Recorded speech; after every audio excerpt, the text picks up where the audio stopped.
Voilà, gloire au Seigneur, gloire à Dieu.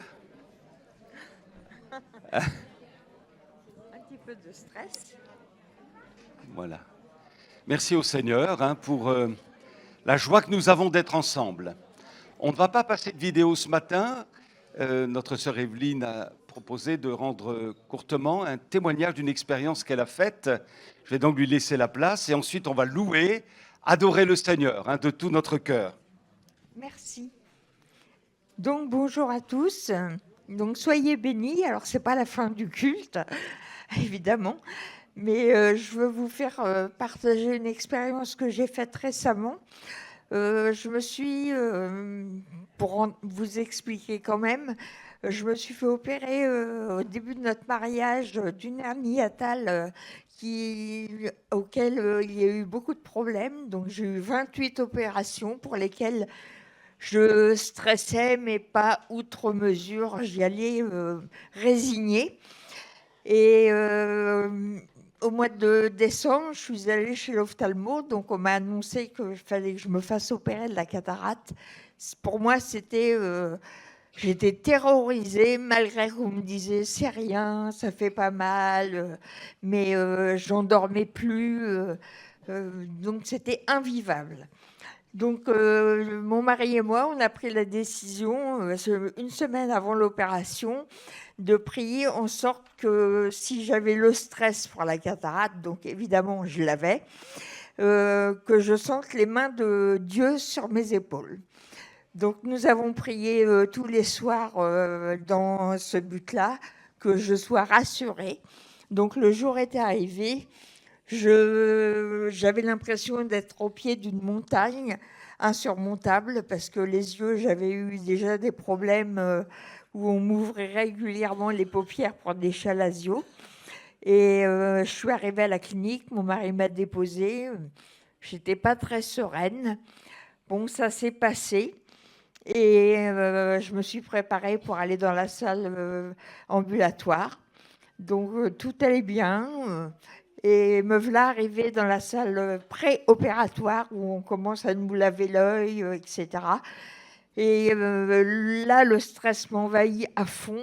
Je tremblais de tous mes membres et tout. Donc dans ma tête, je me suis rappelé qu'on avait prié et qu'on avait demandé que je sente les mains de Dieu sur mes épaules. Donc j'ai simplement dit Jésus. Et à ce moment-là, le stress est parti. J'ai l'infirmière qui était en train de me laver l'œil me dit pourquoi vous bougez? Je dis vous m'avez mis les mains sur les épaules. Elle me dit mais non, il n'y a personne derrière vous, je suis en train de vous laver l'œil. Et je réalise que c'était la main de Dieu. Donc le stress est parti de moi. J'étais devenue d'un seul coup sereine. Tout allait très bien. Et je suis arrivée au bloc. J'ai vu l'anesthésiste qui m'a dit je vous mets une petite dose d'anesthésie. Vous êtes stressée? J'ai dit non, pas du tout. Il me dit mais c'est obligatoire. Et quelques minutes après, il me demande de nouveau si je veux une deuxième dose d'anesthésie. J'ai dit non, tout va bien. Enfin, évidemment, je ne pouvais pas bouger la tête. Non, tout va bien. Et mon opération s'est très bien passée. Je remercie le Seigneur pour ce qu'il a fait pour moi. Donc, quand vous avez un souci, comptez sur la grâce de Dieu. Il vous aidera dans toutes les situations, quelles qu'elles soient. Voilà, je me suis remémoré la fois qu'on m'avait appris, façon de parler, dans ma jeunesse. Et vraiment, c'est formidable de croire en Dieu.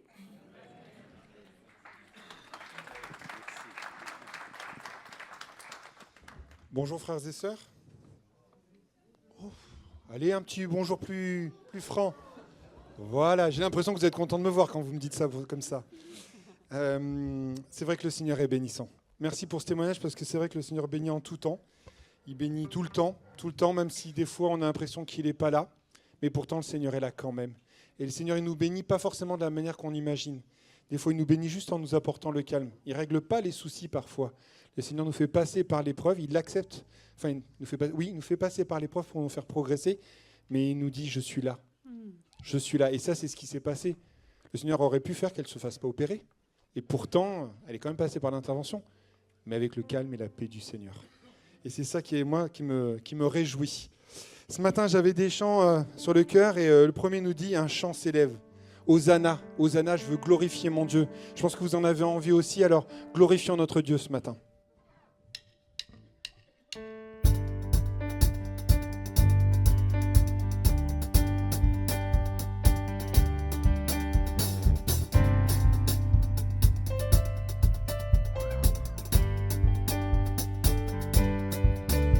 Un chant s'élève, les yeux se tournent vers toi, se tournent vers toi. L'espoir renaît, les cœurs soupirent après toi. Oui, après toi. En te voyant, nous retrouvons la force de vie. Quand nous sommes en ta présence, nos craintes fuient, elles s'enfuient. Hosanna, Hosanna, tu es le roi, le sauveur. À toi la gloire et l'honneur. Hosanna, Hosanna, nous t'accueillons parmi nous. Sois le bienvenu, ô Jésus. Entends le son des cœurs qui reviennent à toi, reviennent à toi. Dans ton royaume, les vies brisées sont restaurées, sont restaurées. En te voyant, nous retrouvons la force de vie. Quand nous sommes en ta présence, nos craintes fuient, elles s'enfuient. Hosanna, Hosanna, tu es le roi, le sauveur. À toi la gloire et l'honneur.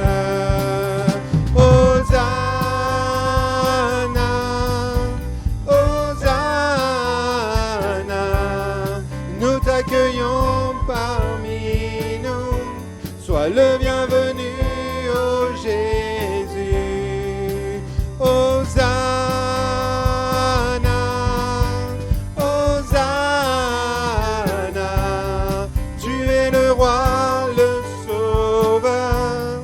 À toi la gloire et l'honneur. Hosanna.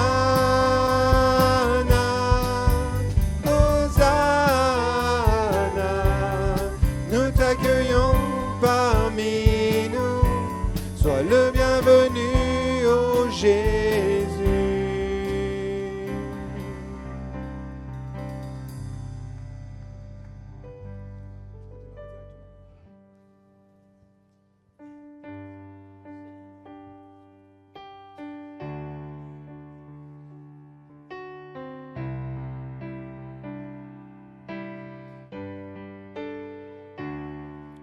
Notre Père qui es aux cieux, que ton nom soit sanctifié, qu'il soit connu en tout lieu, qu'il soit loué, honoré.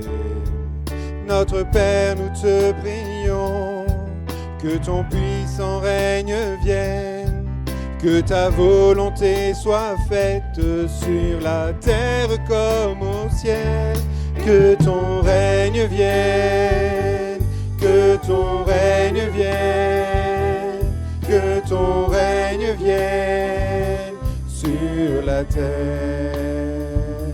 Que ton règne vienne, que ton règne vienne, que ton règne vienne, Abba Père. Donne-nous au jour le jour notre pain pour nos besoins. Apprends-nous au long des jours à dépendre de ta main. Pardonne-nous, Dieu de la vie, nos offenses et nos péchés, comme nous pardonnons aussi à ceux qui nous ont offensés. Que ton règne vienne, que ton règne vienne, que ton règne vienne sur la terre. Que ton règne vienne, que ton règne vienne, que ton règne vienne, Abba Père.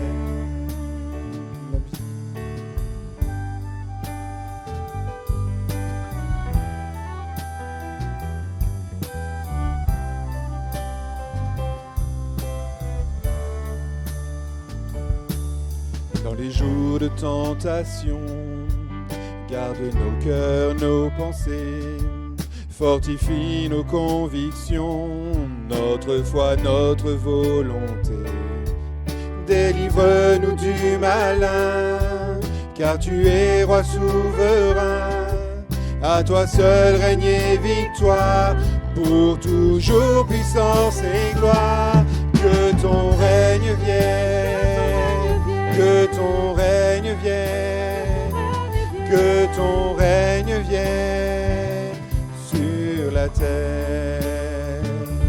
Que ton règne vienne, que ton règne vienne, que ton règne vienne, Abba Père, Abba Père, Abba Père, Abba Père, Abba Père, Abba Père, Abba Père, Abba Père,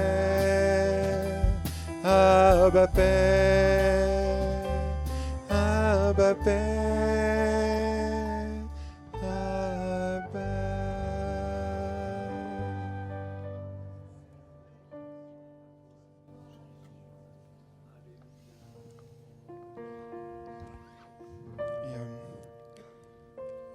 Le témoignage d'Evelyne ce matin m'a encouragé parce que le chant suivant nous parle justement de l'épreuve. Le chant suivant nous dit « Mon secours est en toi ». Quand je lève les yeux vers les hauts sommets, tu es là. Quelle que soit la difficulté, tu es là.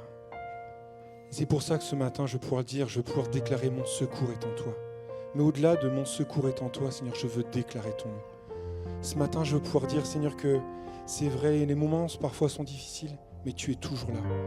Et parce que tu es toujours là, parce que tu es mon Dieu, parce que tu es bénissant, je veux pouvoir élever ton nom. Je veux pouvoir élever ma voix devant toi et te dire combien je t'aime.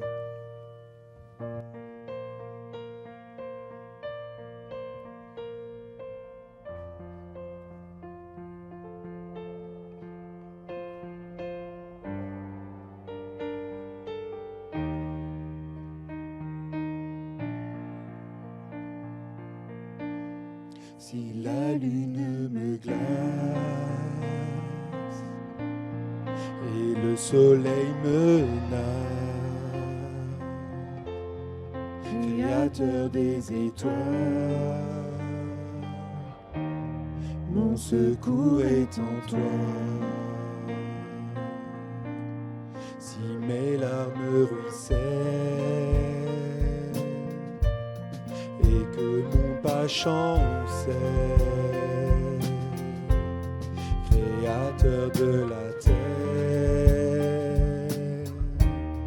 mon secours est en toi.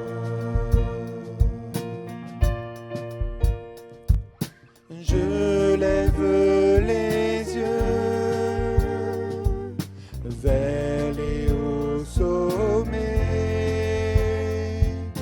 toi seul est mon Dieu, proclamerai. Toi seul est ma force, toi seul me restaure mon secours est en toi.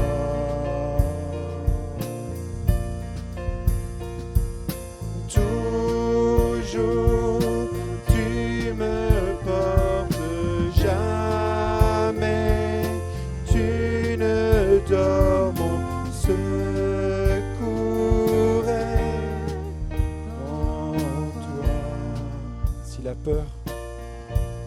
Si la peur m'envahit et mon âme chavire, Créateur de la vie, mon secours est en toi.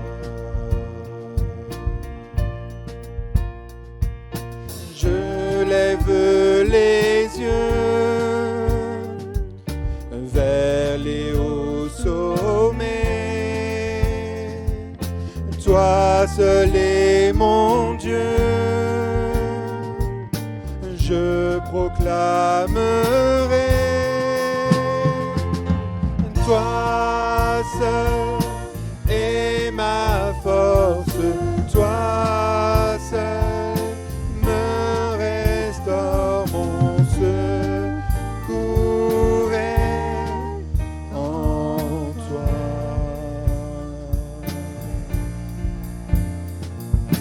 Toujours tu me portes, jamais tu ne dors, mon secours est en toi.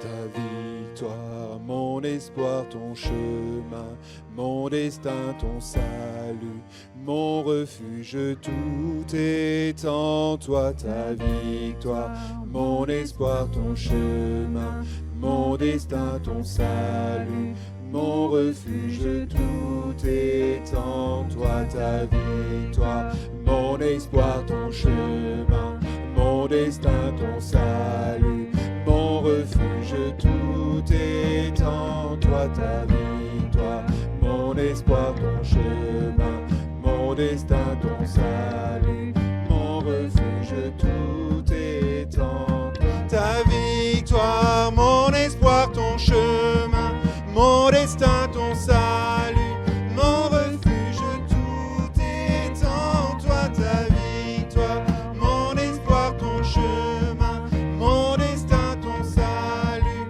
mon refuge, tout est en toi.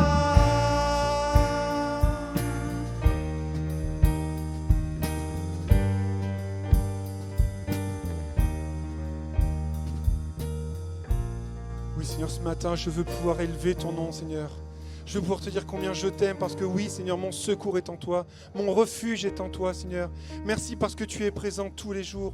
Merci parce que ta présence me fait du bien, parce que tu me consoles, tu me restaures, tu me permets d'aller de l'avant, Seigneur, même dans les moments difficiles. Alors, Seigneur, je veux te louer, je veux t'adorer. Je veux pouvoir encore compter sur toi. Mais ce matin, Seigneur, je veux élever ton nom. C'est un juste retour, un minimum que je puisse faire, c'est te dire merci. Alors, sois loué, sois béni, mon Père. Sois adoré pour ce que tu fais, ce que tu es, mon Père.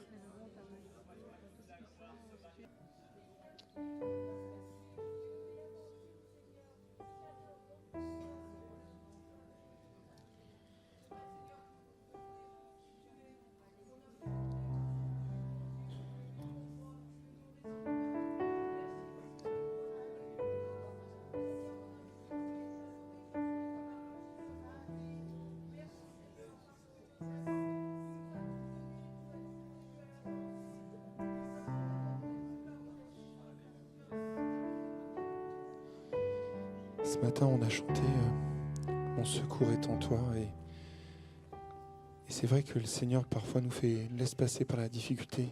Mais la parole nous dit, en tout temps, je bénirai l'Éternel. Et c'est ce que nous dit le chant suivant, que tous confessent ton nom. Et que vraiment, ce matin, on puisse au-delà des difficultés, au-delà des moments parfois compliqués, aller au-delà. Aller au-delà en se disant, Seigneur, je veux confesser ton nom.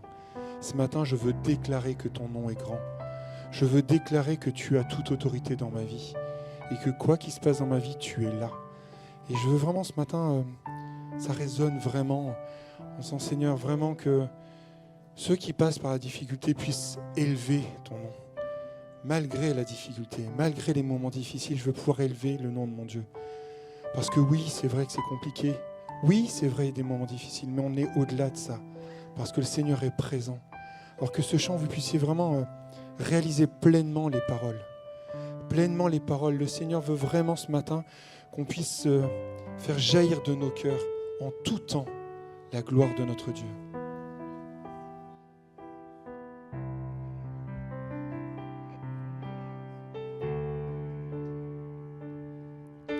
Que tous confessent ton nom si merveilleux et t'adorent à jamais, Fils de Dieu. Que celui qui te cherche de tout son cœur te découvre davantage comme Seigneur. Que notre bouche te bénisse à jamais, que notre cœur vibre pour toi, et que notre être reflète désormais l'image de l'auteur de la vie. Que tous confessent, que tous confessent ton nom si merveilleux et t'adorent à jamais, Fils de Dieu. Que celui qui te cherche de tout son cœur te découvre davantage comme Seigneur. Que notre bouche te bénisse à jamais, que notre cœur vibre pour toi, et que notre être reflète désormais l'image de l'auteur de la foi, l'image de l'auteur de la foi. Oui, l'image de l'auteur de la foi. Chantons, son nom est grand. Son nom est grand. Il est puissant. Que le nom de Jésus soit exalté. Son nom est grand. Il est puissant. Le nom de Jésus soit exalté. Seulement l'Église. Son nom est grand. Il est puissant.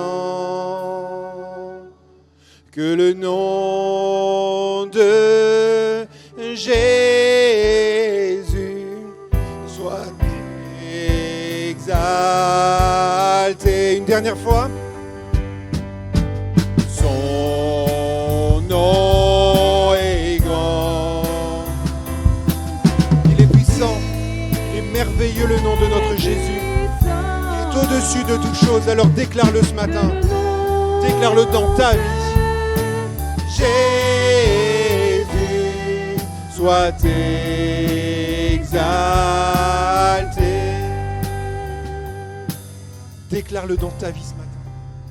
Adore ton Dieu ce matin.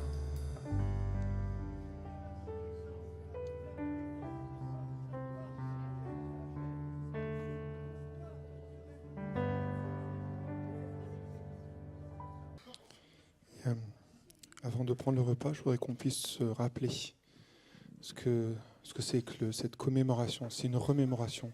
Se rappeler ce que le Seigneur a vécu, ce que le Seigneur a fait pour nous. Son corps meurtri, son sang qui a coulé pour mes péchés. Et donc ça s'adresse aux chrétiens baptisés, dont la vie est en règle, pour vraiment être en règle avec notre Seigneur. Donc vraiment prenez ce pain, ce vin aussi comme une victoire sur le diable, une victoire sur les difficultés, une victoire sur toute chose, parce que le Seigneur a tout vaincu à la croix. Et je voudrais, c'est vrai que ça fait longtemps qu'on ne l'a pas fait, mais je voudrais vraiment, ce matin, chaque heure, je voudrais, Jonathan, si tu veux, présenter ce repas. Non pas comme un repas magique, parce que ce n'est pas ça du tout, c'est juste se rappeler ce que le Seigneur a fait pour nous.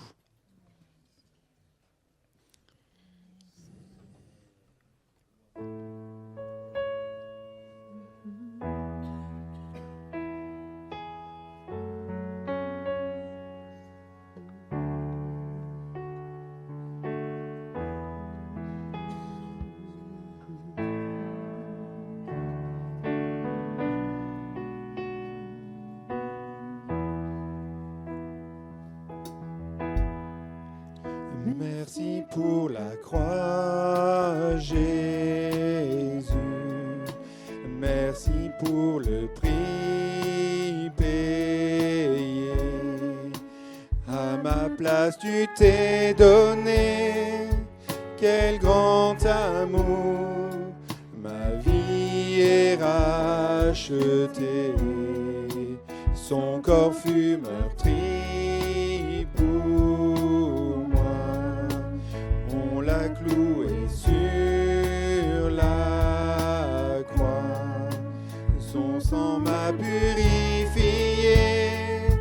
Maintenant je sais qu'à jamais je suis pardonné. Digne est l'agneau assis sur le trône. Dieu l'a couronné de gloire. Il règne dans la victoire. Élevons Jésus, Fils unique de Dieu, lui qui a été crucifié. Digne est l'agneau, digne est l'agneau. J'ai reçu la pleine joie et la paix demeure en moi. Oui, Jésus, tu m'as comblé. Quel grand amour, tout mon être est changé. Ton esprit tu m'as donné. Il console mon cœur brisé. Tous mes maux sont soulagés. Maintenant je sais qu'à jamais je suis aimé. Digne est l'agneau assis sur le trône. Dieu l'a couronné de gloire. Il règne dans la victoire. Élevons Jésus,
Amen. J'avais l'impression que vous étiez en train de m'attendre là. C'est une erreur. Voilà, je vous salue dans le nom du Seigneur. On salue aussi nos amis internautes. Que Dieu vous bénisse. Amen. Nous arrivons donc à notre dernière réflexion concernant le livre des Juges et nous allons nous intéresser à un personnage fort intéressant. Il y a tellement de choses à dire sur lui et je ne pourrai pas le faire ce matin, mais voir quand même quelques points saillants de sa vie, essayer de comprendre un peu quel est l'enjeu de la vie de Samson et peut-être nous identifier quelque part aussi à lui et remporter des victoires. Alors j'ai appelé cette méditation de la manière suivante, Samson, un homme de contradiction. Qui n'a pas entendu parler de Samson? Je pense que nous irions dans la rue, on sonderait les gens de la rue. Vous avez déjà entendu parler de Samson? Je suis persuadé que beaucoup d'entre eux diraient oui. Ça m'est arrivé, j'ai vu un film à son sujet, où j'ai lu des petites BD là-dessus, ou même la Bible en parle. Quelles sont les choses saillantes de la vie de Samson qui nous viennent à l'esprit? Je pense à l'instant, vous avez plein d'images dans votre tête, des récits aussi dans votre tête. Ah oui, Samson, c'est celui qui a déchiré un lion avec ses propres mains, revêtu de la puissance du Saint-Esprit. Samson, c'est celui qui a vaincu 1000 hommes à lui tout seul, au moyen d'une mâchoire d'âne. Samson, c'est celui qui a été vaincu par une femme, Philistine, qui lui a demandé de révéler son secret qui résidait, ou sa force qui résidait dans la longueur de ses cheveux. Il a été séduit et il est tombé, il a chuté. Samson, c'est celui qui a poussé les 2 colonnes du temple des Philistins. Et le temple a fini par s'écrouler. Il est mort avec beaucoup de Philistins. Bref, on pourrait allonger la liste. Samson a vécu beaucoup de choses. Maintenant, on va examiner ensemble la situation spirituelle de son époque. On va lire dans le livre des Juges, au chapitre 13, verset 1, « Les enfants d'Israël firent encore ce qui déplaît à l'Éternel. Et l'Éternel les livra entre les mains des Philistins pendant 40 ans. » Il y a un auteur qui a écrit un livre sur le livre des juges. Et il a intitulé son ouvrage « Sommet et abîme ». Et le livre des juges, c'est ça, et vous le réalisez. Les enfants d'Israël firent encore, alors qu'ils avaient connu un temps de grâce à travers un libérateur précédent, un juge précédent. Et voilà que dès lors que le juge meurt, le peuple d'Israël retombe dans ses travers et ça donne à nouveau à l'idolâtrie. Et Dieu sanctionne le peuple et là, le peuple est sanctionné pendant 40 ans avec la domination des Philistins. Sommet et abîme. Finalement, est-ce que notre vie peut être illustrée de la même manière, sommet et abîme? Il y a des jours où je suis sur les sommets et il y en a d'autres où je suis dans les abîmes. Une vie chrétienne finalement en dents de scie, avec un manque de stabilité, un manque de constance. Bien sûr, il y a des moments où on est plus triste, il y a des moments avec, il y a des moments sans, on est d'accord, mais néanmoins notre foi demeure. Notre lecture de la parole demeure quotidienne. Notre vie de prière demeure aussi, notre louange, alléluia, et notre présence même dans la maison de Dieu demeure. Ce n'est pas parce que ça ne va pas que je ne vais plus louer, je ne vais plus venir à l'église, je ne vais plus prier. Ma vie, je ne veux pas qu'elle soit en dents de scie, sommet et abîme. Et vous connaissez la clé de ça? Pour que notre vie parvienne à une réelle constance, eh bien, il y a un secret révélé dans la parole de Dieu qui est tout simple. Et puissions-nous le vivre avec la bonne grâce de notre Seigneur. On lit ceci dans la prochaine diapo, 2 Chroniques 26, 5. C'est mon verset préféré quelque part. C'est celui sur lequel j'ai désiré bâtir ma vie personnelle. Et je vous confie cette parole de Dieu. Vous la serrez dans votre cœur. Elle est une parole de Dieu pour chacun d'entre nous, de telle sorte que nous n'ayons pas une vie chrétienne et spirituelle en dents de scie, sommets et abîmes, mais une constance qui nous amène toujours à aller plus loin avec Jésus. 2 Chroniques 26, verset 5, deuxième partie du verset, concernant le roi Osias. Dans le temps où il rechercha l'Éternel, Dieu le fit prospérer. Une autre version dit, aussi longtemps qu'Osias a recherché Dieu, recherché la volonté de Dieu, manifesté la crainte de Dieu, le désir d'obéir au Seigneur, le désir de plaire à Dieu, de louer Dieu, aussi longtemps qu'Osias a recherché Dieu, Dieu l'a fait prospérer. Et de la même manière, aussi longtemps que nous avons à cœur de mettre le Seigneur en premier dans notre vie, son royaume en premier dans notre vie, Dieu nous fera prospérer. Ça ne veut pas dire pour autant que nous n'aurons pas d'épreuves et de difficultés, mais nous serons dans la prospérité, la plénitude du salut en Jésus-Christ. Béni soit Dieu. Ce matin, un don a été exprimé et il nous a été rappelé la nécessité de bâtir sur du solide. Et quand on bâtit sur les réalités, les vérités du royaume de Dieu, c'est solide, ta maison tient.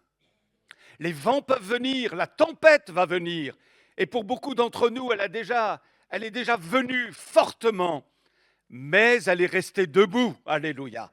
Notre foi est restée debout envers et contre tout, parce que nous avons ancré notre vie dans la présence et dans la parole de notre Seigneur. Alors, dans cette période difficile, où les Philistins régnaient, dominaient cruellement sur le peuple d'Israël pendant 40 ans, eh bien, figurez-vous qu'on assiste à 2 miracles.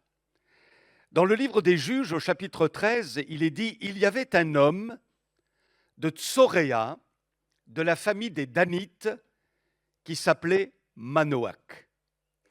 Sa femme était stérile et n'enfantait pas.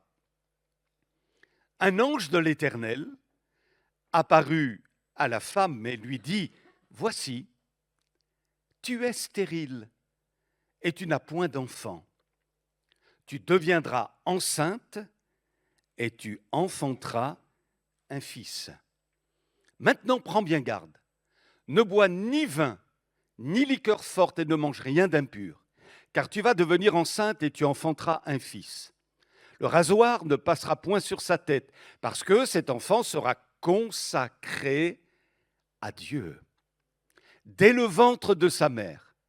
Et ce sera lui qui commencera à délivrer Israël de la main des Philistins. » Il y aura 2 miracles. Le premier miracle, prochaine diapo, c'est qu'une femme stérile a été rendue féconde.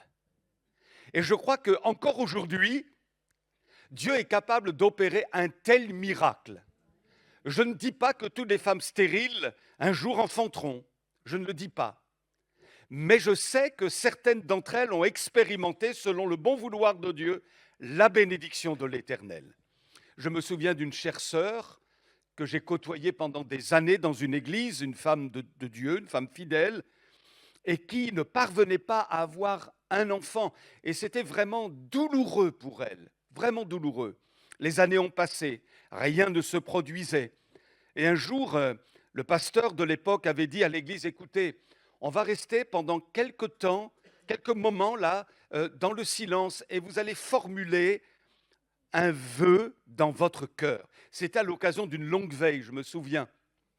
Vous allez formuler pour cette année un vœu devant le Seigneur. Exprimez par la foi et selon votre cœur, votre désir devant Dieu. Et vous imaginez bien ce qu'a fait cette femme.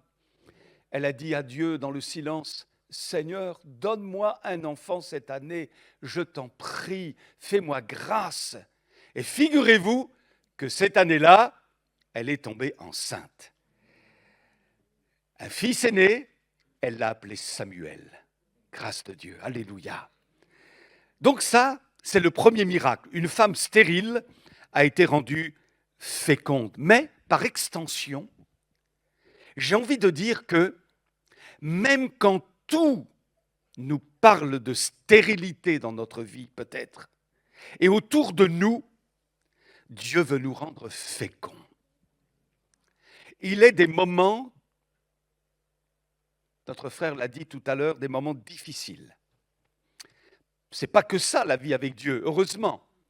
Mais il arrive des moments difficiles, des moments de douloureuses épreuves. Et personne de nous n'y échappe. Même si l'on est bien avancé dans le Seigneur, qu'on est vraiment des gens bien rompus aux choses de Dieu, les épreuves peuvent aussi s'abattre sur notre vie. On le sait bien. Mais la question se pose, et je l'ai évoqué tout à l'heure au début de mon message. Est-ce que ça veut dire qu'il faut jeter l'éponge? Est-ce que ça veut dire que le diable va avoir raison de nous? Est-ce que ça veut dire qu'il faut tout abandonner, se décourager, se laisser déprimer, ne plus élever la voix dans la maison de Dieu? Moi, je crois que quand tu es éprouvé et que tu trouves encore des forces dans ton cœur et dans ton âme pour louer le Seigneur, eh bien là, les ténèbres reculent. Tu prends position en Jésus-Christ, dans le royaume de Dieu. Tout est fait pour te décourager. Tout semble marqué par la stérilité autour de toi. Tes enfants ne marchent pas dans le Seigneur. Ton couple vacille. Tu as des problèmes de santé. Tu as des problèmes d'ordre financier. C'est pas évident. Et ça semble être stérile. Tu te dis, mais mince, qu'est-ce qui se passe? Ne permets pas que le diable te dessèche. Et ne permets pas que le diable arrive à te vaincre de telle sorte que toi, tu abandonnes. Mon ami, tu peux connaître la victoire même au sein des épreuves et tu peux même avoir une vie féconde alors que tu traverses des difficultés majeures. Ce n'est pas moi qui le dis, mais c'est la parole du Seigneur. Lisons ensemble dans le prophète Jérémie, chapitre 17, versets 7 à 8. Béni soit l'homme qui se confie dans l'Éternel et dont l'Éternel est l'espérance. Il est comme un arbre planté près des eaux et qui étend ses racines vers le courant.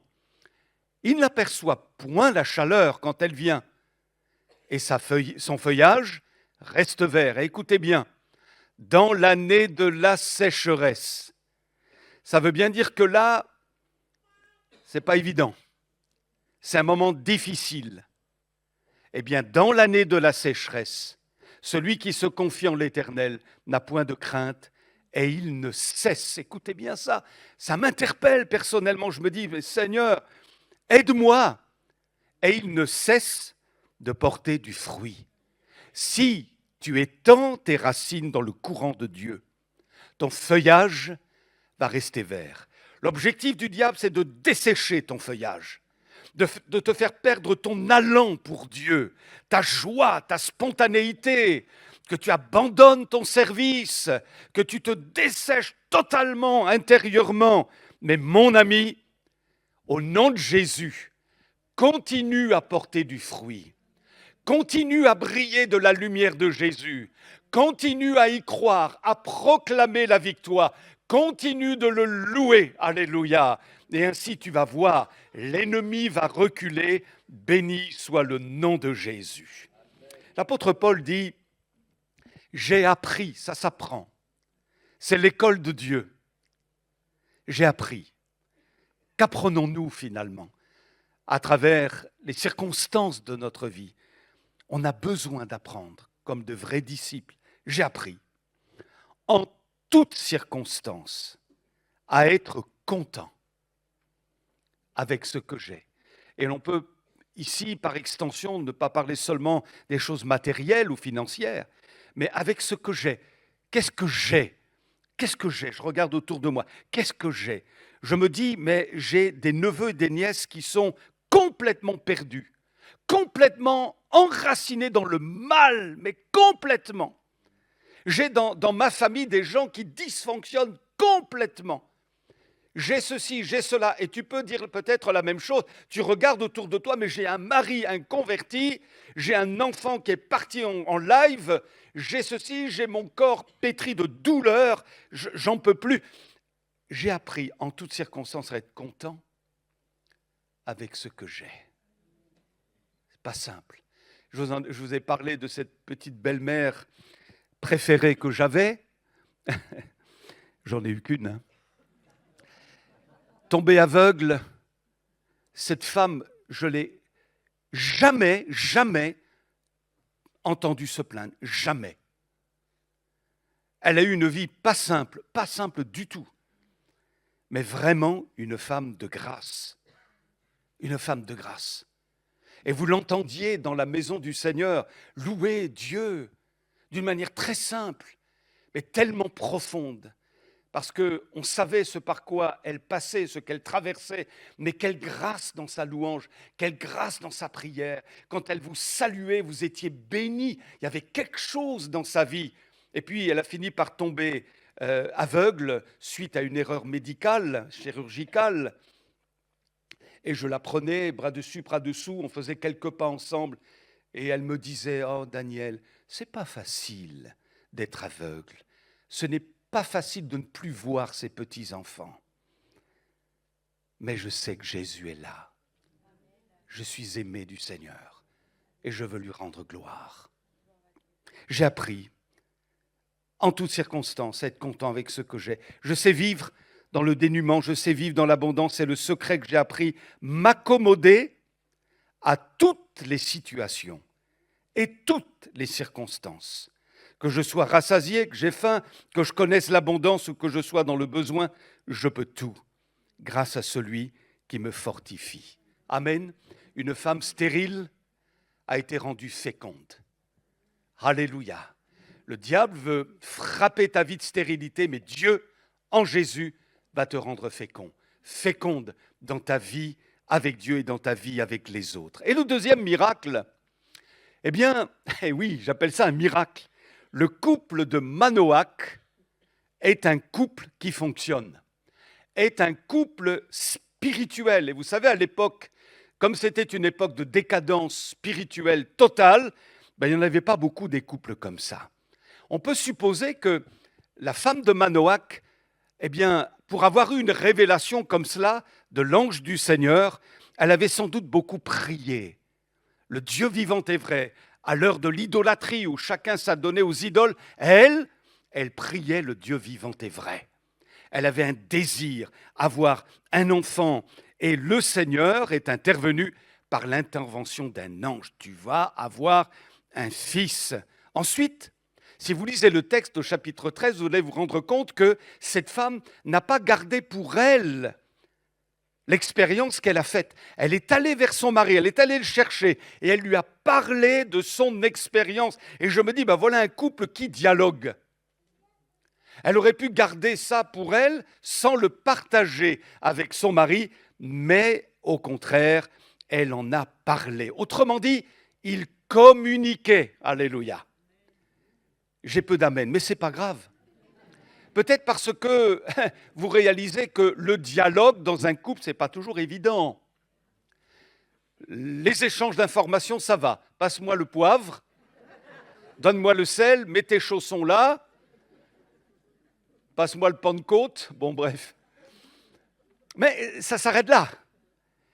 Et je réalise à travers les années d'accompagnement des uns des autres dans les églises où je suis passé, qu'il y a de nombreux couples en souffrance parce qu'ils ne parlent pas. Et combien d'époux j'ai entendu dire à leur mari, mais tu ne parles pas. Tu ne parles pas. À tel point même que j'avais été invité par un couple, figurez-vous, dans une crêperie. Et on parle ensemble. Et puis elle me regarde et elle me dit, mais tu sais Daniel, son mari était à côté, je ne connais pas le cœur de mon mari. Je ne connais pas le cœur de mon mari. Moi, je crois que c'est important. Je suis persuadé que Manoach avait ouvert son cœur à son épouse. Et vice-versa, son épouse aussi ouvrait son cœur à Manoach. Ils partageaient leurs expériences, leurs problématiques, leurs joies, leurs peines. Il y avait une véritable communication. Et c'est important, je crois que quand tu ne communiques plus avec ton épouse, avec ton mari, c'est qu'il y a un problème et que le diable est en train de pourrir votre foyer. Donc c'est important de parler. Marie Parlez, alléluia. Épouse, parlez aussi, ouvrez votre cœur. Dites quels sont vos combats, vos peines, vos joies, vos tentations même. Voilà ce que je traverse, voilà mon combat en ce moment. C'est difficile. Et votre épouse, elle va prier pour vous. Eh oui, toutes ces choses-là, c'est tellement important. Alléluia. Alors, ça a amené Manoach à réagir quand sa femme est allée le voir. Et il a fait une prière formidable. Regardez avec moi, Juge 13, verset 8. Manoach fit cette prière à l'Éternel. « Ah Seigneur, que l'homme de Dieu que tu as envoyé, donc l'ange là, vienne encore vers nous et qu'il nous enseigne ce que nous devons faire pour l'enfant qui naîtra. » Il en veut, quoi. Parce que son épouse est venue le voir en disant « Hey, j'ai fait une expérience incroyable. Un ange est venu et m'a dit que je vais avoir un enfant. » Alors lui, il entend ça. Mais lui n'a pas été au bénéfice de cette révélation. Oui ou non? Alors il dit, mais viens Seigneur, que l'homme de Dieu que tu as envoyé là vers mon épouse vienne encore vers nous. Autrement dit, moi aussi, je veux faire cette expérience-là. Et je me dis, cet homme, il en veut. Je me souviens d'un pasteur, M. Gisquet, pour ceux qui l'ont connu, M. Gisquet père, il nous avait dit, mon épouse, quand on a commencé à venir à l'église, c'est elle la première, il y avait des recherches du baptême dans le Saint-Esprit, c'est elle la première, alors qu'on s'est approché, que les pasteurs ont prié pour nous, eh bien elle a été baptisée de l'Esprit, tout à coup elle a été remplie, elle s'est mise à parler en d'autres langues, et moi, disait le frère Charles, non. Il s'est dit, oh, moi aussi je veux, et à la prochaine réunion, quand il y aura une recherche du baptême de le Saint-Esprit, je veux le recevoir. Il en voulait. Et figurez-vous que cet homme, merci Seigneur, a été merveilleusement baptisé dans le Saint-Esprit. Gloire à Dieu. Lui, il était en reste. Il se dit, moi je veux la même révélation que ma femme, alors que cet homme, que cet ange vienne aussi vers moi. Gloire à Dieu. C'est-à-dire que il veut être au même niveau de révélation que sa femme. Vous me suivez ? Le problème, c'est quand le mari ne suit pas. Le problème, c'est quand l'épouse ne suit pas. Et parfois, vous avez des couples comme ça, à deux vitesses. Il y en a un qui est à fond avec Jésus, vraiment à fond avec Jésus, et puis il y a l'autre qui tâtonne, qui a du mal. Encore à l'église ? Tu vas encore à l'église ? Tu vas encore à l'église ? Mais tu es tout le temps à l'église, etc., etc. Vous voyez ? C'est un couple à deux vitesses. Et ça, c'est terriblement frustrant. Quand, par exemple, vous dites à votre mari ou vice-versa, on va avoir un moment de prière ensemble. Oh non, j'ai la pelouse à tondre. Oh non, j'ai... Vous comprenez ce que je veux dire? Ça frustre quelque part. Parce que les fondations ne sont pas établies dans le foyer. Et je crois que ça, c'est une crise importante que connaissent nos assemblées d'une manière générale. Et je suis en train de tirer un signal d'alerte là. Je vais faire un couple lors d'un séminaire. Je vais faire un séminaire pour les couples. Je suis en train de me mélanger les pinceaux. Je vais faire un séminaire pour les couples bientôt là au Coteau-Fleury. Et quand vous allez faire quand vous faites des séminaires comme ça de couples, et ce sont des chrétiens, vous vous apercevez qu'il y a quand même pas mal de carences, de choses qui ne sont pas acquises, enracinées, posées, fondées. Et donc, je tire le signal d'alarme et je vous dis, mes amis, si vous avez le privilège, alors ne soyez pas frustrés les autres bien-aimés qui n'avaient pas un conjoint converti, mais si vous avez le privilège d'être un homme et une femme qui fréquentent l'assemblée, qui est né de nouveau, qui est passé par les eaux du baptême, de grâce, il faut que votre couple fonctionne bien. Et s'il ne fonctionne pas bien, ce n'est pas normal. Ce n'est pas à la gloire de Dieu. Donc il y a des choses à faire. Il y a peut-être des pardons à donner. Il y a peut-être des cœurs qui doivent s'ouvrir.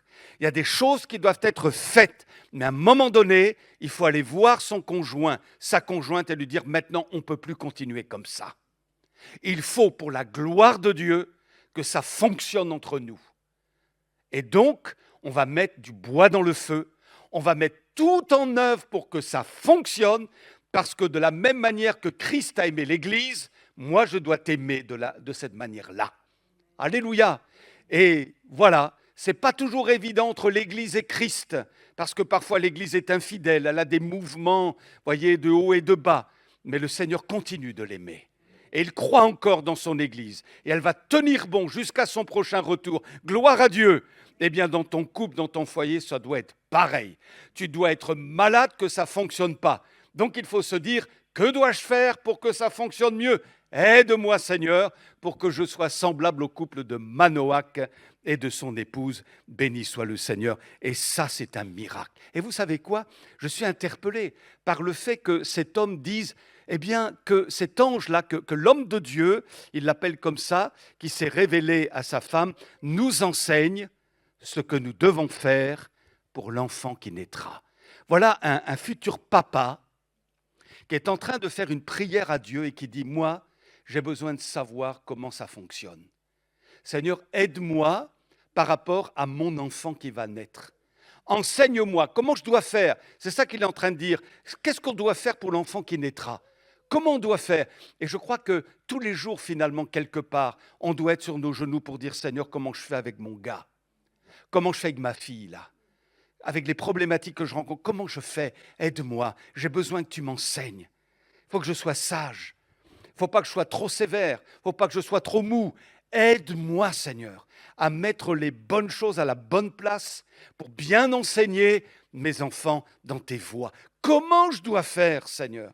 Et voyez, cet homme, moi je trouve remarquable, il fait cette demande, il crie à Dieu parce qu'il sait qu'il n'y arrivera pas tout seul, que Dieu soit béni. Maintenant, parlons de Samson. Ça va, vous me suivez? Parlons de Samson. Et on redécouvre dans le livre des Juges, verset 5, le rasoir ne passera point sur sa tête, parce que cet enfant sera consacré à Dieu dès le ventre de sa mère. Et ce sera lui qui commencera à délivrer Israël de la main des Philistins. Donc dès le départ, voilà Dieu qui dit, cet enfant qui va naître, il est consacré. Il est consacré. Et je crois que, je reviens aux parents, c'est vraiment ce qui doit animer nos cœurs. Si Dieu nous donne un enfant, on le consacre à Dieu. On le consacre à Dieu. On le met sur l'autel de Dieu. Et je suis surpris, je vous le dis aussi, et c'est un peu général maintenant. Autrefois, alors je parle maintenant comme un vieux monsieur, dès qu'on avait un enfant, on le présentait à l'église. On ne le baptisait pas, mais on le présentait à l'église. Mes 2 gars ont été présentés, je me souviens du contenu de la prière qui a été faite à ce moment-là. Je m'en souviens. C'était un moment important pour Patricia et moi. Rien de magique, mais une présentation au Seigneur. Bien sûr, ça ne remplace pas ce qui se passe à la maison. L'essentiel, c'est ce qui se passe à la maison. Mais néanmoins, c'est un symbole fort, une prise de position forte. Nous consacrons notre enfant à l'Éternel, dans la maison de Dieu, devant nos frères et nos sœurs et avec la prière de nos frères et de nos sœurs. On ne sait pas ce que l'enfant va traverser une fois qu'il est ado ou adulte, ça nous échappe. Mais néanmoins, on sait, on s'en souvient, ce petit gars, cette petite-là, elle a été présentée à Dieu. Il y a tellement d'années, mais elle a été présentée à Dieu. Et ça, Seigneur, tu t'en souviens. Tu t'en souviens. L'Église a prié pour ce petit, pour cette petite. Et toi, tu ne l'oublies pas, Seigneur. Tu ne l'oublies pas. Je me souviens de mon pasteur qui a fait une prière vraiment prophétique pour mes 2 gars, pour l'un comme pour l'autre. Je me souviens des mots. Et finalement, tout s'est accompli.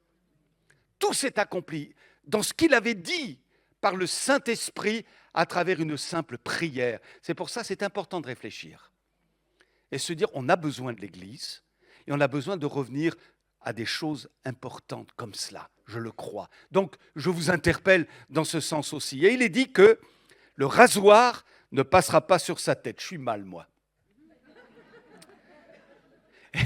Et ça nous renvoie à une règle que l'on retrouve dans le livre des Nombres, dans la Bible, dans les 5 premiers livres de la Bible, il y a le livre des Nombres au chapitre 6. Et En fait, ça s'appelle le vœu du naziréat. Samson était un naziréen. C'est-à-dire qu'à l'époque, il y avait une tribu qui était consacrée, c'était la tribu de Lévi. Dieu l'avait consacré pour les choses relatives à la vie du temple ou au tabernacle. Mais, cependant, dans les autres tribus, ici, on voit bien qu'il s'agit de la tribu des Danites, la tribu de Dan, eh bien, tous ceux qui veulent se consacrer à l'Éternel le pouvaient. Donc, ils prenaient position et ils se disaient, pendant un temps, je veux me consacrer totalement à la cause de l'Éternel. Je lui appartiens, je suis sa propriété. Et donc, ils formulaient un vœu devant les sacrificateurs, et c'était un vœu de consécration. Alors, le naziréen devait s'abstenir de 3 choses. On va le voir ensemble ici. Il devait s'abstenir tout d'abord de vin et de boissons enivrantes. Donc, ce naziréen disait maintenant que je me consacre à Dieu, plus une goutte de vin viendra sur mon palais, jamais. Aucune liqueur forte, jamais. C'était un vœu qu'il formulait. Bien entendu, pour nous, ça a un sens spirituel. Ce n'est pas parce que nous nous abstenons de vin qu'on est consacré, on est bien d'accord. Hein? D'ailleurs, on peut en faire usage. Il y a du bon vin quand même en France. Hein? Maintenant, sans excès. Mais néanmoins, ça veut dire quelque chose. Ça veut dire que le vin et les boissons enivrantes symbolisent tout ce qui est susceptible dans le monde dans lequel nous vivons de nous enivrer et de nous faire tourner la tête. Parfois, il y a des choses qui font tourner la tête des gens. Et attention, vous avez dans l'église, je ne parle pas de l'église ici, mais dans l'église, quelqu'un, voyez, un homme qui commence à porter ses regards sur une femme qui n'est pas la sienne. Ça lui fait tourner la tête. Et là, Dieu dit, abstiens-toi de ça, parce que ça s'appelle du péché. Voyez ce que je veux dire? Il faut s'abstenir de tout ce qui peut nous enivrer.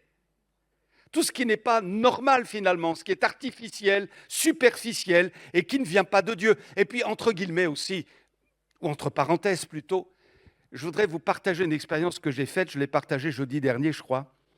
Il m'est arrivé d'être avec un groupe de chrétiens, j'avais été invité, c'était dans une autre église, et j'avais été gentiment invité. Il y avait plein de chrétiens, on devait prendre un repas ensemble, donc on l'a pris. Et alors, je ne suis pas un inquisiteur ni un observateur intransigeant, mais là, il y a quand même quelque chose qui m'a marqué. C'est qu'au début, on me dit, tu veux un apéro? Oui, je prends un apéro. Je le bois, et puis après, le frère, il me repropose une autre tournée. Je dis, bon. Mais je voyais qu'il versait aux autres, et les autres, allègrement, prenaient un apéro, après 2, après 3, et ainsi de suite.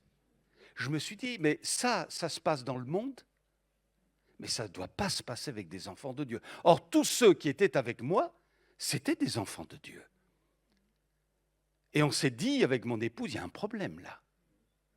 Ces gens-là, ils sont trop marqués par la bouteille, là, ça ne va pas là. Il y a un problème. J'en ai parlé avec le pasteur. Et le pasteur ignorait tout cela, mais il s'est informé. Et il a poussé les choses un peu plus loin. Et il a dû même rectifier certaines choses. Donc attention, vous comprenez ce que je veux dire? Parce que c'est subtil en fait, très subtil. On ne s'en rend même pas compte et on s'en accommode. Et ça devient un mode de vie. Mais nous ne sommes pas du monde. Nous ne sommes pas du monde. D'ailleurs, donc, le nazaréen devait s'abstenir du vin, de boissons enivrantes. Deuxièmement, le rasoir ne devait pas passer sur sa tête. Donc, ce qui voulait dire que, il avait les cheveux longs. Or, la Bible dit, l'apôtre Paul nous dit que c'est une honte pour un homme d'avoir des cheveux longs. Il faut bien démarquer la différence entre une femme et un homme. Donc, c'est une honte pour un homme d'avoir les cheveux longs. Alors, vous imaginez Samson avec sa longue chevelure, et tous les autres qui l'entouraient, qui avaient les cheveux un peu comme moi, ou qui n'en avaient plus du tout. C'est bizarre. Il était différent des autres. On est d'accord? il fallait qu'il assume sa différence parce que lui était consacré à Dieu. Et je crois, frères et sœurs, que oui, il faut assumer sa différence. Il faut assumer sa différence. Quand on dit, par exemple, attention, il ne faut pas de relation sexuelle avant mariage. Attention, ce n'est pas dans le projet de Dieu. La relation sexuelle n'est pas sale, loin de là. Elle est voulue de Dieu, mais elle s'inscrit dans le cadre protégé du mariage. Aujourd'hui, vous dites ça, il faut aller te faire soigner, toi. Mais ce n'est pas parce que la société a un autre langage, un autre discours que nous n'avons pas à préserver les valeurs bibliques. Et c'est important. Il faut assumer sa différence. Je connais un jeune en ce moment-là qui fréquente une jeune fille, un jeune chrétien, et donc la jeune fille marche avec Jésus, et qui sont très au clair là-dessus. Et les collègues de travail, il est cadre dans une entreprise, et les collègues de travail disent « c'est ta copine, alors vous êtes ensemble ». Non, mais pourquoi ? Enfin, vous comprenez ? Et lui, il marque sa différence. Sans honte. Il dit non. Non. Mais non. Comme Samson. Il n'a pas les cheveux longs, ce jeune homme, mais il a l'esprit qui reflète de ce qu'aurait dû être Samson en son temps. Alléluia. De même pour la fidélité dans le mariage. J'ai lu cette histoire en Corée, dans la plus grande église du monde, là, Yoido, là où est Nao en ce moment d'ailleurs. Eh bien, il y a un homme d'affaires qui parcourait le pays et un jour, il doit faire des affaires dans une certaine région de Corée. Et là, il y a des collègues à lui qui l'invitent à aller en boîte, qui l'invitent à faire ceci, aller avec des filles et tout et tout. Et lui, droit dans ses bottes, non. Pas question. Non. Il assumait sa différence. Non. Et figurez-vous que bien plus tard, celui qui notamment le sollicitait pour faire toutes ces mauvaises choses, il est venu dans l'église. Et il s'est converti. Waouh! Mais imaginez que l'homme d'affaires, là, il aurait dérapé. Imaginez qu'il aurait plus ou moins flirté avec le péché. Le gars qui l'a poussé à ça, venant dans l'église, dit « Ah, c'est toi, tu es dans cette église aussi ?» Mais quel témoignage! Quel mauvais témoignage! Or, le témoignage a été impeccable. Gloire à Dieu. Et voyez-vous, c'est important. On est dans le monde, bien plus qu'on est dans l'église. Et notre vie doit refléter vraiment la grâce de Dieu, le bonheur en Christ. Alléluia. Et puis, pas de contact avec une personne morte. La mort symbolise le péché, le salaire du péché, c'est la mort. Autrement dit, pas de contact avec le péché. La Bible dit, soyez saints dans toute votre conduite. Et le problème, c'est que Samson a transgressé tous ces commandements-là. Lui qui était appelé à être un naziréen, eh bien, souvenez-vous de ce lion qu'il a déchiré en deux par la force du Seigneur. Il est retourné vers la carcasse de ce lion, il a trouvé du miel à l'intérieur, il a mangé ce miel, il l'a donné à ses parents sans dire d'où ce miel venait. Et là, il a eu contact avec la mort. Déjà là, il transgresse un commandement. Plus tard, il va se marier avec une femme philistine, il l'a vue et il l'a voulu. Voilà, vous voyez, je l'ai vue, je la veux. N'importe quoi, c'est pas spirituel, il se plante complètement. Et il va donc faire la cérémonie de mariage, et le livre des Juges nous dit au chapitre 14, verset 10, « Samson fit un festin, car c'était la coutume des jeunes gens. » Et le terme festin en hébreu parle ici de boissons abondantes. En fin de compte, il organisait une beuverie. Et Samson est dans cette beuverie, lui qui ne devait pas mettre dans sa bouche ni de vin, ni de boisson enivrante. Et enfin, il y a ses cheveux. Delilah a réussi à le vaincre. Dis-moi le secret de ta force. Et puis il finit par céder à la pression et ses cheveux ont fini par être coupés. Mes amis, constamment, Samson rompait son vœu de naziréat. Constamment, il était en train de mettre sa consécration en éclat. Moi, je crois que quand on a confessé Jésus, écoutez-moi bien, quand on a confessé Jésus, quand on a pris les eaux du baptême, on a fait comme un vœu de naziréat. C'est-à-dire que, évidemment, on ne va pas respecter cela à la lettre, mais on va en respecter le principe. On a fait un vœu, un pacte avec Dieu. C'est sérieux. Tu as pris ton baptême, c'est sérieux, mon ami. C'est sérieux. C'est un pacte, c'est une alliance. Tu as fait une alliance avec Dieu. Ou alors tu as fait un bain. Mais si vraiment tu t'es fait baptiser, c'est une alliance avec Dieu. On ne se moque pas de Dieu. C'est une alliance avec Dieu. Et donc, tu es devenu un nazaréen, c'est-à-dire quelqu'un de consacré au Seigneur. Bien sûr, il y a des hauts, il y a des bas, il y a des combats. On est d'accord, je ne rentre pas là-dedans. Mais le principe est là. La ligne directrice, elle est là pour chacun de nous. Et l'Église, c'est ça. Une obéissance à la parole, un respect des commandements de Dieu, l'amour de Jésus, la crainte de Dieu. On veut plaire à Dieu, on veut lui être agréable. On ne veut pas sombrer comme Samson. Et cela m'amène à mettre le doigt, je vais bientôt conclure, sur la problématique majeure de Samson, c'est que c'est un homme de contradiction. Il est capable, parce qu'il est revêtu du Saint-Esprit, de faire des choses extraordinaires, mais il est aussi capable d'aller voir une prostituée. Il est capable de se laisser séduire par Delilah, par une autre femme philistine. Il est capable du meilleur comme du pire. Et voyez-vous, on peut recevoir beaucoup du Seigneur. Et je pense que nous avons tous reçu, grâce sur grâce, bénédiction sur bénédiction. Mais c'est nous qui sommes responsables de la manière dont nous gérons ce que Dieu nous a confié. Dieu nous a beaucoup donné, qu'est-ce qu'on fait avec? Voyez-vous? Et Dieu ne cautionne pas Samson, bien qu'il lui soit venu en aide plus d'une fois, mais Dieu ne cautionne pas sa manière d'être. Bien qu'il l'ait beaucoup doté, et Dieu nous a beaucoup doté, mais ne faisons pas n'importe quoi avec ce que Dieu nous a donné. Donc Samson, c'est un homme tiraillé entre les désirs de l'esprit et ceux de la chair. Et on lit là, maintenant, pour conclure bientôt, dans Galates 5, 16, 17, je vous dis donc ceci. Laissez le Saint-Esprit diriger votre vie et vous n'obéirez pas aux désirs qui animent l'homme livré à lui-même. Car ces désirs sont diamétralement opposés à ceux de l'esprit. Et l'esprit a des désirs qui sont opposés à ceux de l'homme livré à lui-même. Les deux sont opposés l'un à l'autre.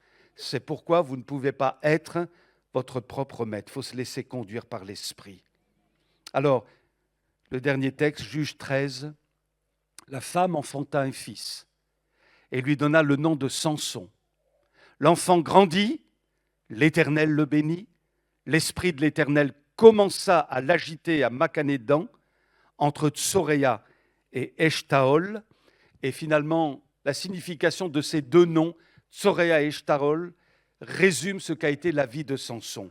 Eshtaol signifie requête, qui symbolise les désirs spirituels. Et Tsoréa signifie frelon, qui est un insecte qui se nourrit de charognes et qui représente des appétits de sa chair. Samson est resté toute sa vie. Et je conclus maintenant. Écoutez bien. Je me parle à moi-même. Hein. On fait le point ensemble, d'accord? Samson est resté toute sa vie sans remporter une véritable victoire sur ses travers. Vous êtes d'accord avec moi? Samson est resté toute sa vie, lui qui était un Nazaréen, un homme oint, un libérateur, eh bien il est resté toute sa vie sans remporter une véritable victoire sur ses travers, sans se déterminer une bonne fois pour toutes pour les choses d'en haut, pour les choses de l'esprit. Alors si on doit retenir quelque chose ce matin, c'est ceci. Nous sommes des citoyens des cieux. Jésus nous a sauvés. L'auteur aux Hébreux dit « Ne négligez pas un si grand salut ». Le prix qui a été payé pour que notre vie soit transformée est tel qu'on ne peut plus faire n'importe quoi, qu'on doit être digne de ce que Jésus a fait pour nous. Alors il y a des principes qui sont capitaux, mes amis. N'aimez pas le monde, ni les choses qui sont dans le monde. On est des Nazaréens, en quelque sorte, Naziréens, voyez. Que Dieu nous aide dans notre consécration. Parfois, voilà, il y a des hauts, des bas, il faut reconnaître. Pardonne-nous, Seigneur. Mais on a une ligne directrice. Et notre vie, elle doit être une véritable vie consacrée. Comment interpeller le monde? On ne l'interpellera pas dans le compromis. On ne l'interpellera pas si on est léger, trouvé léger sur la balance. On peut parler de Jésus et faire tout ça, mais les gens nous voient. Ils nous voient vivre. Ils savent qui nous sommes. Mais à partir du moment où vraiment nous affirmons, assumons notre différence, sans pour autant être désagréable avec les gens, mais on sait en qui on a cru. On sait que notre boussole, c'est la parole du Seigneur. Donc on veut marcher droit avec Jésus. Et tout ce qui est tortueux, on le soumet à Dieu pour que ça devienne droit devant lui. Jésus revient bientôt. Jésus revient bientôt. Et nous sommes invités à nous sanctifier. Que Dieu nous aide, que Dieu m'aide. Je sens toute ma misère. Vous sentez votre misère. Mais c'est un Dieu bon. Et il n'a pas commencé une œuvre sans vouloir l'achever. Il va l'achever pour le jour de Christ. Alléluia. Alors Seigneur, qu'on ne soit pas des Samsons, qui finalement avaient beaucoup reçu pour peu donner. C'est dommage. Eh bien Seigneur, nous recevons de toi pour donner beaucoup, pour porter beaucoup de fruits et avoir un témoignage qui soit tout à ta gloire. On veut être des repères dans le monde dans lequel on vit. Des panneaux indicateurs, des lumières, le sel de la terre. Alléluia. Et nous ne voulons pas perdre notre saveur. Oh Seigneur, donne-nous d'être remplis du Saint-Esprit et que ton nom soit glorifié. Et qu'il n'y ait pas de dysfonctionnement dans nos cœurs, dans nos vies, mais que Jésus puisse dire c'est bien. Parce qu'après tout, les hommes peuvent dire c'est bien, mais si Jésus dit c'est mal, on a tout perdu. Il vaut mieux que les hommes nous disent c'est mal, si ça leur plaît, mais que Jésus nous dise c'est bien. Et que Jésus dise à chacun de nous c'est bien. Bon, fidèle, serviteur ou servante, entre dans la joie de ton maître. Un jour, nous entrerons dans la joie de notre maître. Que Dieu nous aide. Alléluia. Merci Seigneur pour ces moments de réflexion. Seigneur, on veut se laisser sonder par ta parole. Elle est comme un marteau frappant le roc. Elle est cette épée acérée qui sépare le mal du bien, jointures et moelles selon l'image que donne l'homme de Dieu. Merci Seigneur de nous garder d'être un Samson dans notre siècle, ayant beaucoup reçu pour peu donner, pour dysfonctionner. Aide-nous à relever notre défi, Seigneur. Aide-nous à relever le niveau si besoin, dans notre vie personnelle, dans notre maison, dans notre couple peut-être, dans notre foyer, dans notre vie active, professionnelle. Seigneur, nous désirons être de véritables témoins à la gloire de ton nom. Aide-nous, on n'y parviendra pas tout seul. On a besoin de l'impulsion du Saint-Esprit, on a besoin de l'onction, on a besoin, comme Osias, de rechercher l'Éternel afin de prospérer dans ses voies. Garde-nous de la séduction du monde, garde-nous d'être trouvés légers sur la balance de Dieu. Garde-nous, Seigneur, de nous livrer à n'importe quoi. Nous te prions, alléluia, pour que nous honorions ton beau nom, Seigneur, et le salut que tu nous as acquis au prix de ta mort sur la croix. Seigneur, secours-nous. Secours ton Église dans le monde entier. Seigneur, étends tes mains, nous savons que tu reviens bientôt. Et Seigneur, nous savons que le diable se déchaîne complètement pour dessécher nos vies. Alors, si nous connaissons peut-être une période stérile en ce moment, donne-nous quand même d'être féconds par ta grâce. parce que le Saint-Esprit sera avec nous. Alléluia. Nous continuerons de porter du fruit, quelles que soient les circonstances. À toi la gloire, notre Seigneur Jésus, au nom de notre merveilleux Rédempteur. Amen. Amen.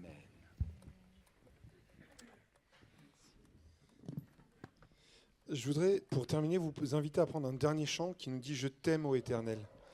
Je pense que c'est quelque chose qui doit vraiment sortir de notre cœur. « Je t'aime, ô Éternel ». Tu es mon libérateur, tu es mon rocher, tu es celui sur lequel je peux compter tout le temps. On l'a appris ce matin, on l'a revu encore ce matin, et que vraiment ça puisse encore être un chant de joie et de délivrance.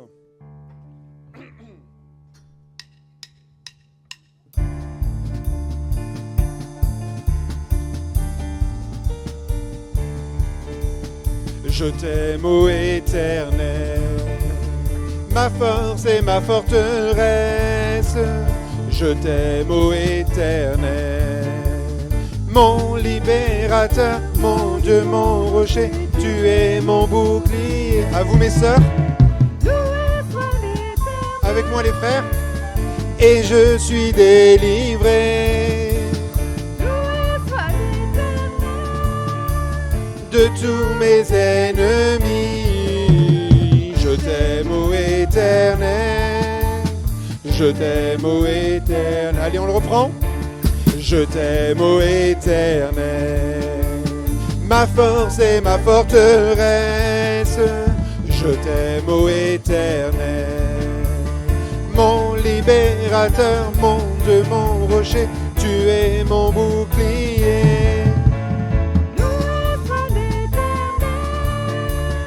Et je suis délivré de tous mes ennemis. Je t'aime, ô Éternel, je t'aime, ô Éternel.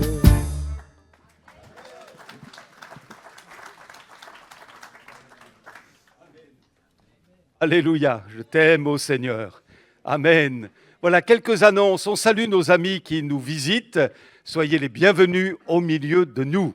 Et puis, eh bien oui, tu peux le dire à ton voisin, ta voisine, devant, derrière. Soyez bénis. Alléluia. Merci à nos bien-aimés musiciens et chantes, nos techniciens, le service d'accueil.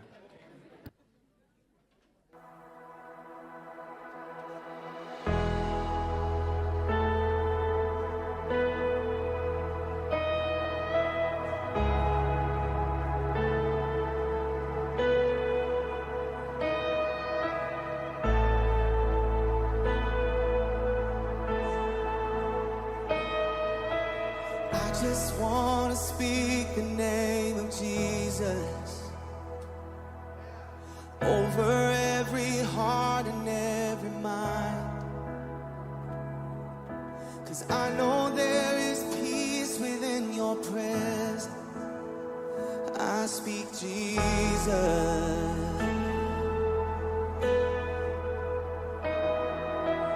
I just want to speak the name of Jesus